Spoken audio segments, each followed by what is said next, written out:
Salut, j'espère que vous allez bien. Aujourd'hui, nous allons tenter de décortiquer le sujet de la richesse de la diversité au Canada. Cette vidéo vous a été présentée par le Comité des affaires francophones du Conseil sur le vieillissement d'Ottawa. D'après Statistique Canada, près de 6 264 800 personnes ont déclaré être membres de minorités visibles. Elles représentent 19,1% de la population totale. Pourtant, la diversité ne semble concerner que les personnes qui s'identifient en tant que membres d'un groupe minoritaire. Le Comité des affaires francophones s'est intéressé au niveau de notre recherche à établir un sondage informel en posant des questions en rapport avec la diversité et son importance dans le monde. L'audience semble s'unir sur le point suivant. La diversité joue un rôle important dans l'instauration de la compréhension et du respect de la différence. D'après notre recherche, on peut dire que les personnes s'identifiant en tant que membres d'un ou de plusieurs groupes minoritaires sont les mêmes personnes à avoir avoué être en situation d'intersectionnalité.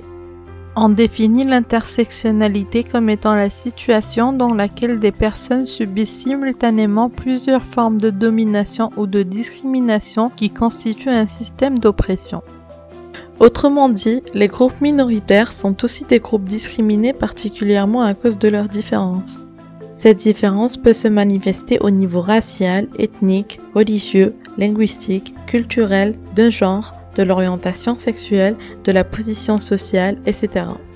Dans cet ordre d'idées, nous ne pouvons pas nier l'omniprésence de l'agisme dans notre société actuelle. En effet, les personnes aînées vivent une discrimination multidimensionnelle et le concept de l'inclusion ne peut pas être atteint sans inclure les aînés et de normaliser l'avancement de l'âge de l'individu.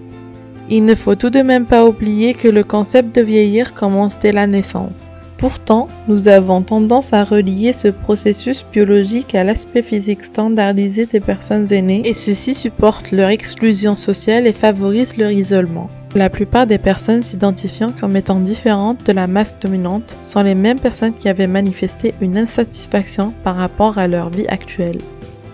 L'objectif de cette recherche n'est pas de pointer du doigt chaque individu en raison de sa différence, mais plutôt de l'apprécier, de la normaliser et de la valoriser. La cohabitation et le partage de cette terre commune est l'outil commun qui permettra à chaque personne d'adopter une attitude basée sur l'acceptation et l'appréciation. La différence de chaque personne d'entre nous fait d'elle notre originalité, mais aussi notre force. C'est alors à nous de nous investir afin de cohabiter dans une atmosphère civilisée sans jugement prérequis. La diversité est donc la clé de l'inclusion et la balise du fondement de notre société canadienne. La diversité nous permet donc d'être attentifs aux autres sans les juger ou les condamner à cause des stéréotypes créés par des sources extérieures. On ne peut pas parler de la diversité au Canada sans mentionner le secteur de l'immigration. C'est avant tout grâce aux différentes main-d'œuvre et potentiels intellectuels de chaque personne immigrante au Canada que nous vient la richesse de notre nation. Et c'est principalement grâce aux différences des personnes immigrantes que nous pouvons construire un pays aussi diversifié.